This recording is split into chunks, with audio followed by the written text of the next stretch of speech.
Good morning, everybody, and welcome back to the Manufacturing Alliance podcast.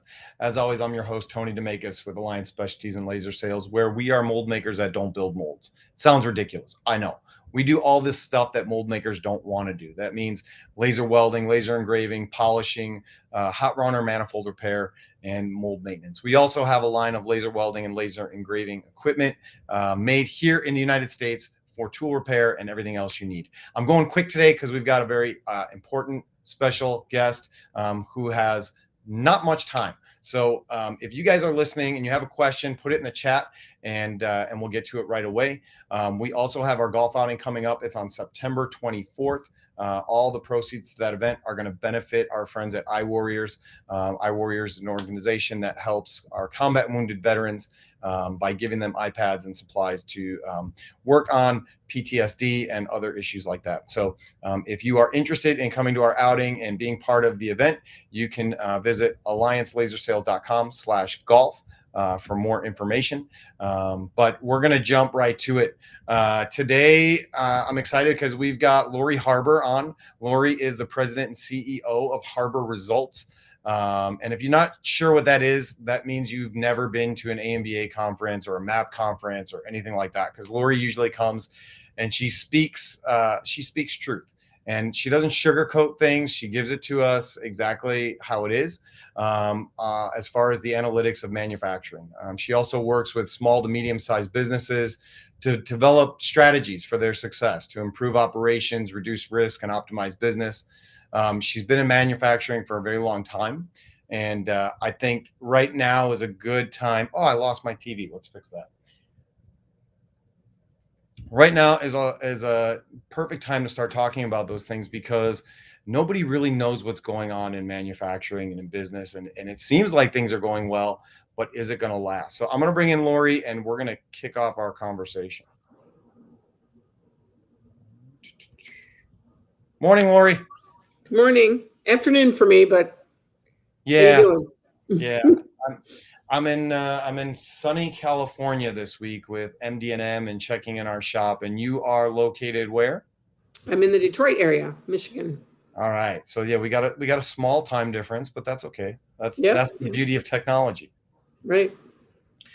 So did I pretty much nail what you do in a small, succinct elevator pitch, or is there more that you want people to know before we kick in so they know why they should listen to what you have to say? No, I mean, you covered it well. We're collecting data from over 400 companies every quarter, manufacturing companies, tool shops, molders, stampers, die casters. And so we've got a really good pulse on the manufacturing community. And we like to share that information so that people can get better. So that's our goal. Yeah. And I know that you do a lot of these speaking engagements, right? You're on the road a lot, giving just the facts of what it is. Right. I like that you don't put a spin on it. You just tell the facts. You tell the numbers and share the news. It's not good news. It's not bad news. It's just the news, which is rare.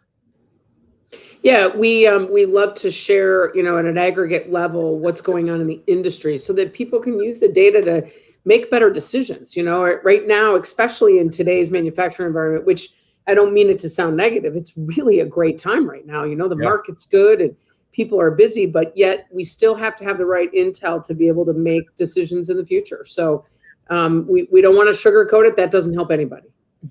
No. And, I think people get that false sense of security. And right now, I was at MD&M yesterday and I'm walking around, I'm talking to people. And the first question I ask is, are you busy? What's going on? Every mold maker that I talk to, even the molders, are slammed busy. Now, the question is this going to last? Or is this just like a flash in the pan? Collect all your, save all your nuts like a squirrel for the long winter. What's your thought? Well, it's definitely going to be busy for a while. I guess blessing in disguise of COVID is that it created new buying behavior. So people are now buying things, for their home or recreational vehicles, or now they're traveling again more, which is driving the new airplane orders. People are buying cars. Part of that's because our economy is really good. Interest rates are good. And people have more disposable income than they did pre-COVID, largely because of federal, stimulus. So it's going to last for quite some time. We'll see some adjustment as we look out 2 or 3 years, but we really anticipate manufacturing to be strong for several years to come, unless we see some unprecedented, situation where we end up in a recession again. But we're not predicting that. So when you say strength in manufacturing, are you focusing on U.S. manufacturing or global manufacturing? How do you look at that in regards to the results that you see? We are particularly focused on North America. Okay. We certainly look at the global environment because we've got to help people operate in a global world, especially when you're in the dye and mold industry. Yep. But the reality is that, we're about North American manufacturing. We want to see work done here in this continent. We want to see manufacturing grow. So that's what we're working to help companies do, is be more competitive so they can compete in a global, landscape. So I know a few people that are part of your Harbour. I don't know what's the proper term for the team of consultants and leaders that you have and the programs that you put on. I don't know that. Well, our platform for market intelligence is called Harbour IQ, and we have a whole team of analysts and consultants that are working in that realm. So what does that information get people? If they're interested in reaching out to you and trying to grow, what do you guys do with the Harbour IQ? Well, as I said, we're gathering data from companies, and then what we do is we aggregate it together based on process type. So die casters or mold builders or molders, and we do comparison reports on an aggregate level. So you're never going to see your name anywhere or anybody else's name, but we would have your data, put together with a series of other mold builders, for example. Okay. And then we generate out reports to show, where is the median and where is the upper quartile and lower quartile on things like profitability and efficiency and how they're managing labor and how they manage sales and quote volumes and all kinds of, we're really covering the whole aspect of the business from finance to operations to sales. So after they have the aggregate numbers and they see where they kind of fit in there, do you work with them then to figure out, okay, where do I go from here? Because if you have data, that's fine. But if you don't know what to do with the data, now what? Right. And that's exactly our goal, is to help them to see what their data compares to the rest of the universe they operate in. And then talk to them about, where do we go from here? So if you're behind in labor efficiency, we might go into the facility and help them identify areas to improve. If they're struggling with, hunting for new sales, we might do a market study and help them get into a new market. We have a lot of people who are in automotive who want to be in other markets, or people who are in certain aerospace markets who say, hey, I want to go into medical, or whatever the case is. So we'll do market studies for them, and we'll help them strategically figure out, how do we get into those markets and who are the players? It sounds like one of those things that I should probably look into more. I'm guilty because I haven't. And we struggle with some of that stuff and trying to figure out what that is. Generally, what we found is the mold industry, the mold makers are very loyal to the services that they use, the partners that they have. It's one of the things that is so endearing about the industry, is how loyal and connected people are.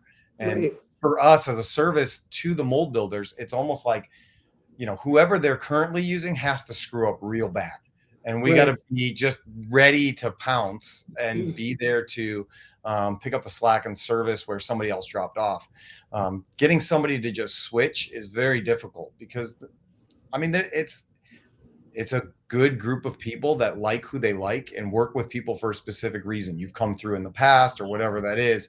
So it's hard to get to do that. I think the important thing is just making sure that your face is out there regularly and letting them know you're there in case something like that happens. Yeah. Well, and imagine if you're the mold builder that struggles with the same thing, right? You're trying to get into a new customer, and that customer has their loyal 3 or 4 shops that they always work with. So you have to come up with, what differentiates me from somebody else, and what's the return on investment if you switch suppliers and come in and work with my company. So it's something that a lot of people don't think about strategically when they think about positioning their business. Right. As far as mold building, what are you seeing from the mold builders in the United States? What are their biggest challenges that they talk to you about? Yeah, again, right now they're busy, so it's a really good time, and busy is great, but there's also challenges in being busy, right? Because you get stuck with over quoting work, and then sometimes it lands on top of each other, and you got to figure out how to build that within the facility. You have to figure out, how do I manage pricing? Because when I'm busy, I could probably hold my line on pricing a little bit more than I might, and so right now for companies, it's really about, how do I be more flexible? How do I quote and make sure that I'm signing up for the right terms and the right pricing? And then how do I manage my team of resources, but also not just people resources, but equipment resources?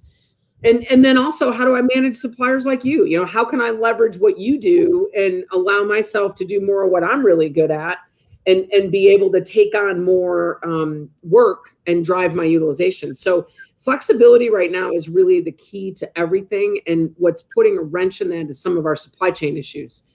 Getting steel plates and being able to get tool steels, and lead times are increasing, and prices are going up. And so it's that ability to kind of manage production flow, and what's, thinking I'm going to get something today and I don't. So then where do I go to from there? Yeah, again, talking to people at the show, it's a balance of, people were really busy, especially, I mean, it's a medical show, right? So Right. everybody there was really, really slam busy with everything happening with COVID, from, syringes to, IV parts and everything. COVID, for all its negatives, I'm not going to say COVID is a good thing, but it opened up opportunities for a lot of other companies and businesses, and it's helped people do well and change their focus and direction in a lot of different areas, and it's kept people busy. The flip side of that is, there's been programs that I've heard have been started or quoted, and it just keeps getting put on hold, Right. because people don't know what's coming next. They don't know if they're going to be able to get what they need in order to make the parts. So you've got a lot of mold builders that are quoting projects, and it kind of gets put on hold. And then they come back and they go, okay, we need that, but now we need it in 6 weeks instead of 12. Right. And Exactly. trying to figure that out. And then, the companies overseas are promising the world, who knows if they can actually deliver it, when, I feel like the people in the United States are trying to be honest with people and say, listen, this is what we can deliver at. Right. And I think what my opinion is, when COVID first happened, it made everybody want to work stateside, or at least North America, so they didn't have to worry about all the potential issues. But people have a very short-term memory to Absolutely. why they did that. And Yeah. so I think quickly they go back to, well, we were able to get this faster and cheaper before. Why not do that again? And I hope people remember why the switch happened. Yeah. Well, and the thing you got to keep in mind about low cost countries, right, is that, especially China, they were hit hard by this COVID recession, and frankly, they're getting hit again by this Delta variant. So the reality of the situation was, they lost a lot of income, and those government subsidized tool makers got themselves down to, no volume, because of the logistical issues and people wanting to work stateside. So now they're going to come back with a vengeance, right? Because even with a tariff, they can still be competitive. So they may take losses on it. Their government is supporting them too, the same way our government is. And so that's why you're absolutely right. Everybody has a short-term memory, yet they really enjoyed bringing that work back here. And I think they found that we had enough capacity to support the market that needed to be done. I mean, think about when that all occurred. At the same time, you had RV and marine and car and just demand through the roof, yet our tool makers did a great job of supporting that. They were busy and they struggled with lead times, but that's why I press on flexibility. Lead time will be the number one issue going forward. If we can be better at lead time, we will beat the Chinese from that perspective. And I think one of the keys is, companies have to be willing to work together, right? So if I'm really busy and I've got this network of people that I trust, that I've built through the AMBA or MAP or TMA or whatever it is, you reach out and you say, hey, what's your capacity? Can you help me out with this project? And network and grow that way. That way, you're not saying no to that customer, and you're able to build a relationship that can be reciprocal and help each other out in the long term. And you find out I'm really good at this and they're really good at that, and we can work together in different ways. We were doing a little bit of that yesterday, walking around. I was walking around with MJ Belmont from Westminster Tool, and just going to different companies and talking and trying to figure out where we all fit in together and how we can network. And it's one of the things that I love, again, about this industry, is how free and honest people seem to be with each other. Yeah. And that's the great piece of, not only your show, but also the AMBA, is that, the American Mold Builders do a great job of creating a community of people who can leverage each other. Right. So, and you got, Mold Making Magazine and other things that just sort of bring this community together. And that's the beauty of, because you're dead on. If we help each other, we'll be a stronger industry for sure in the US. Yeah. The problem comes in when everybody just like holds all their cards so close to their chest and they don't want to be honest. And you go somewhere and you're like, how's things going with your shop? And everybody says, oh, it's great. It's never been better. But if we can humble ourselves and be a little bit open and honest, then we can work together and grow. If everybody gives you false data and you're trying to give that to, people that you're working with, it doesn't do anybody any good. Right. I agree completely. It's one of the challenges we have in our benchmarking activities, is a lot of those small privately held mold builders are nervous about sharing their data. And, the reality is, for us, I mean, we would never want to show somebody's data. It would, frankly, I'm a small business. It would put me out of business. What I want to do is be able to aggregate it in a way that helps people be better. Right. So we really are just, genuinely about helping the industry improve. And so you're right, though. It's sometimes you just never know. And so you hold it close to your vest, or maybe it's what, your forefathers taught you when they started the mold business, Yeah. So while we're talking about that and how to continue to grow your business and find new opportunities, you mentioned at the AMBA conference about marrying HR and marketing. Yeah. What does that look like? How do people do that better? Yeah, it's a great point. I mean, the number one issue in the industry today on every survey we have ever done is that we can't find good labor, right? And it's probably affecting production places like molders more than tool makers, but certainly it's been affecting tool makers for years. Yep. And then COVID hit, and now we've got mold makers, jumping ship for an extra $1 or an extra $2 to go somewhere else. And so our whole focus on marrying these two things together is that, human resource people are very good, strong professionals on human resource activities, but they don't necessarily know how to brand their business or sell how cool it is to work in these high-tech manufacturing plants that have 5-axis machines and really cool EDMs, and you can program in great CAM software. And the marketing people, they don't know how to, attract people or retain people. And so when you marry these two together, it's really about, how do I make a great website? How do I make a great presence on, things like Glassdoor and Indeed and LinkedIn, so that when people actually come to my site, which this next generation that we're working with are smarter than, frankly, anybody in my, Gen X generation that I come from. And they're really smart, productive people, and we tend to dismiss them. But the truth is, they're just better at looking for a good job.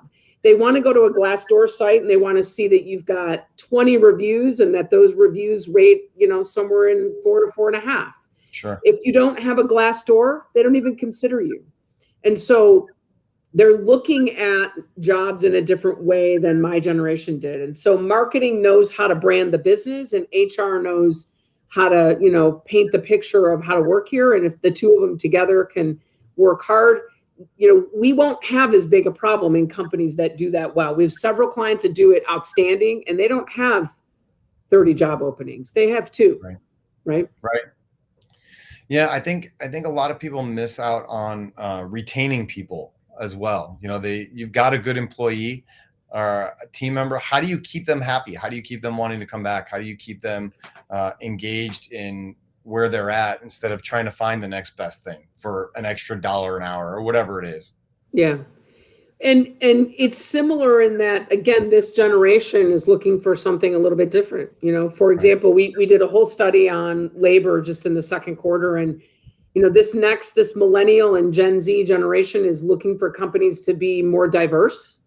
They walk in and they see everybody that looks like, middle-aged white man, and that's not diverse to them. And that's no offense to your listeners, but, they want to see women and they want to see African Americans and others, but they also look for different engagement. They need feedback. They want to have, the boss or the supervisor come out and say, how you doing? Like, what else do you need help in? And, Right. and it's that ongoing engagement, and they want to learn. They really want to learn. So, I get frustrated sometimes because many of my toolmaker friends will say, this darn millennial generation, I can't get them to come to work. And frankly, I think we put them in a box before we even let them, explore and be creative. So we have some data that shows that people with a younger workforce and a more diverse workforce make 4 to 5 points more in profitability on the bottom line than those who are, in one sort of realm of generation. I think you're right. And I think part of that is leadership has changed totally. The idea of leadership has changed totally. Leadership, I think, used to be you're the boss and you tell people what to do and they listen to you because that's what they're supposed to do. And shouldn't be new, but it's a new idea to actually care about the people that work there and hear them out and talk to them and say, you seem off today. What's going on? This is what's going on in my life. Let me share a little bit about my life so that you feel comfortable in sharing a little bit about your life, not dumping all your problems on them, but being human with people. Seems to be, it shouldn't be a new concept on how to lead. Lead as people are humans and talk to them like they are and what you would need, treat others like you want yourself to be treated. It's easy, but it's rare, I guess, but I think it's coming along better. Are there other tips like that you think that current leaders are missing out on? Yeah, transparency and vulnerability are the two most important things I try to teach leaders. Like, exactly to your point, it's okay to be human. Like, it's okay to, have your employees see a sweat. It's like, it's okay. Like, it's okay to look at them and go, I'm not sure how I'm going to figure out this COVID thing, but we're going to figure it out together, right? We're going to do this. And then transparency about how we're doing and sharing the data and the metrics with companies.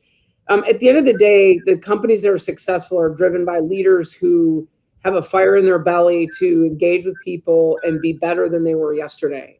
Just like interpersonally, right? We all want to be better than we were the day before, right? So, so it's an important thing to see leaders really humble themselves and be vulnerable in working with people. And the other thing I would say about this other generation is if you've got a handful of apprentices or young, call it under 30-year-old folks, bring them in a conference room, buy them a pizza and say, hey, like, what do you think of this place? And what can we do better? Like, if I made you king for the day, what would you do? And how do I attract your friends to get into manufacturing? Like, what are they looking for? Like, we never tend to ask people. We go about what we think is the right thing. But, if we can bring them in and let them interact, I think that, you're showing, one, that you're engaged with them, and two, you want to see them succeed and bring in more people like that.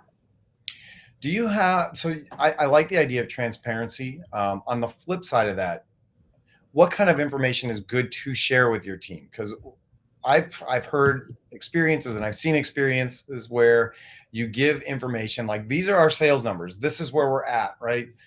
This is how we're doing as a team. And then you have people that come in and they say, well, wait a minute, I should get more money because I know what we charge hourly and I'm not getting paid anything close to that. Have you seen where it puts a negative spin on things, where people then think the company's making too much money because they don't understand business, they don't understand how things are working, and it creates more of a jaded area? Or should you shelter some of the information that you share? Yeah, there's definitely a level of how much you want to share with companies. When I say transparent, I don't necessarily mean open the books and pour it all out to them, but the key to it is being an inspirational leader, right? So I was at a plant yesterday and we looked at some data on machine runtime, and over, week after week after week after week, we are not running our machines even at 50% of the time. And I said, look, it's time for a rally cry. Like, here's sales pouring in 14, 15, $20 million worth of work in a given year. And we're running out of capacity and we're having to outsource. So as a leader, I want to walk out and do a town hall and go, guys, this is just amazing. You wouldn't believe what's coming in our pipeline. We've fixed some of the critical pieces of our business. Here's one sticking point we're really struggling with. And you guys are working 70 hours a week. And so I need your help because you're the only ones who can help me problem solve why this equipment is not running at 60, 70, 80%. So, and when you help me, it means more profit in this business, which means I can give you annual raises without an issue and maybe even a little Christmas bonus at the end of this year, right? So you got to engage them in the help, right? And help people understand that when we do better, we'll be better, and that allows me to pay back. But then you got to follow through. As a leader, you got to follow through on that commitment. You got to pay them those bonuses when they help you figure out what's going on. Yeah, and I love what you said about being the encouraging side of it, not just looking at the negative, but coming in with the encouraging point, saying, we're doing all of this amazing. That's bringing in all this work. We're having a problem that we can't get it all done. How do we do it? Help me figure this out. What do you need from me so that we can be a better team together, so that we can all be more successful and grow? Exactly. It's very critical. Leadership will be the key to survival and high levels of profitability and growth for our tool makers here in the U.S. I agree with you. And I know you got to go. And I think we did a good job. I got you in with 1 minute to spare. So I appreciate it. I apologize. I can't stay on. We could probably talk all day, right? No. And that's the good thing, is we can always do a sequel. What sure. people don't know is this is actually the second one. We did one that never got released for, I don't know what reason. If you see Christina somewhere, Christina Fuges, ask her why episode 1 with Laurie never made it to air. But Laurie, thank you for everything that you do for the industry, for all the ways that you encourage people and teach people and really just speak truth to what's going on.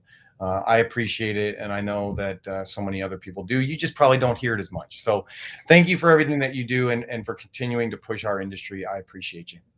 Thank you very much for having me. I appreciate it, Tony. It was great to talk with you. All right, Laurie, have a good one. Take care. Bye. All right, everybody. That was a quick Manufacturing Alliance podcast today.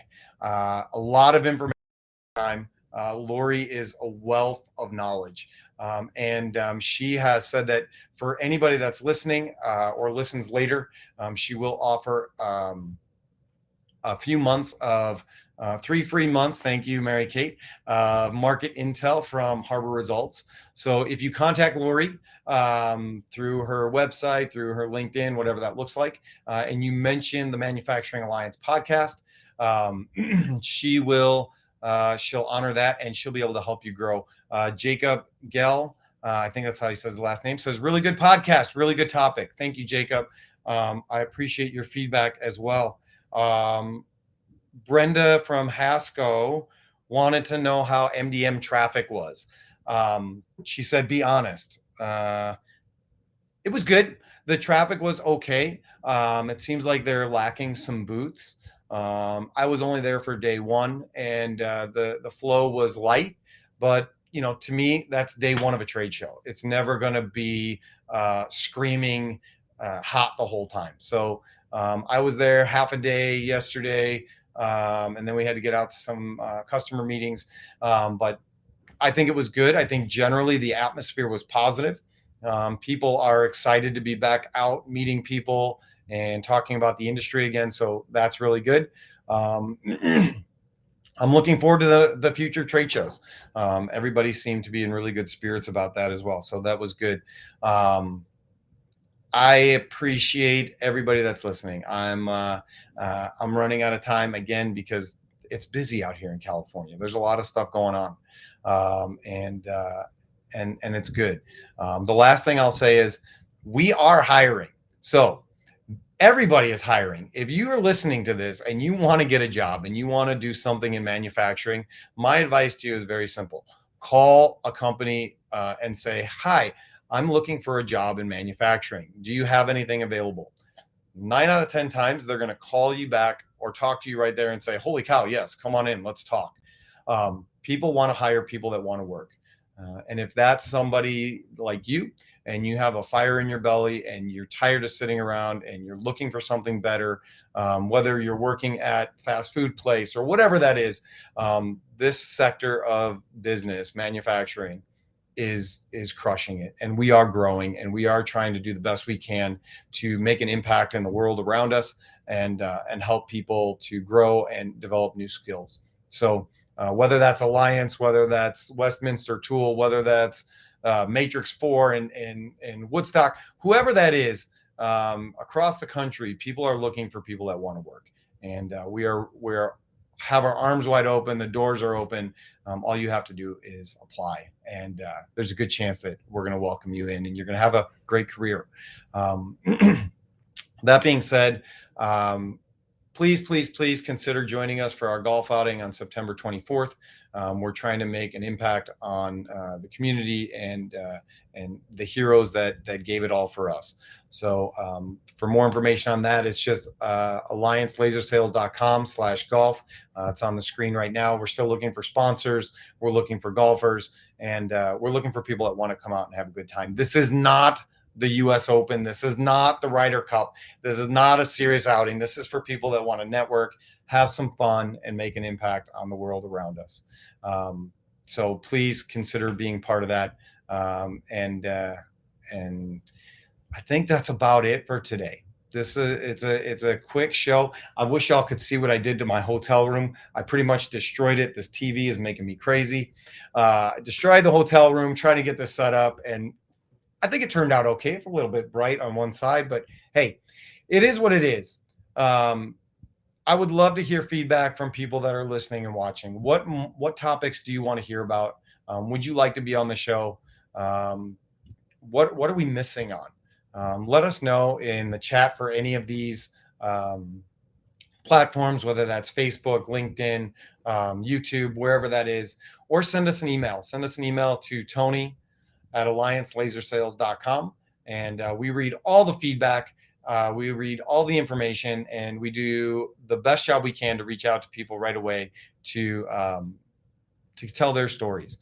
We've got a lot of shows booked up, and it's going to be some really good things that I think everybody's going to want to hear, that could help you grow in your business. So I'm going to wrap us up with a prayer, and then we'll get out of here. Heavenly Father, thank you for today. Thank you for this opportunity to talk with Laurie, to share some good news about what's happening in our industry, where we're at, and how we grow. Thank you for all the situations and times that you put us in, whether they're good, whether they're bad, whether we like them or not. It doesn't really matter, because we trust that you are in charge of our lives. You're in charge of the situations that we go through, and it will all be used for our good and for your glory. So we just ask that you would watch over us, that you would keep us safe, that you would be with those who are scared or worried or sad or depressed or lonely or not knowing where to turn, that you would be with those who are sick, that you would give them comfort, and that they would feel your presence and know that you're there. And we love you, and it's in Jesus' name we pray. Amen. All right, everybody, thank you once again for giving me 35 minutes today. It's a short show. You can go about your day. Thank you for that time. Thank you, Laurie, and your team at Harbour Results. On behalf of them and myself and Alliance Specialties and Laser Sales, I want to say thank you for listening. Thank you for watching. Take care, and God bless.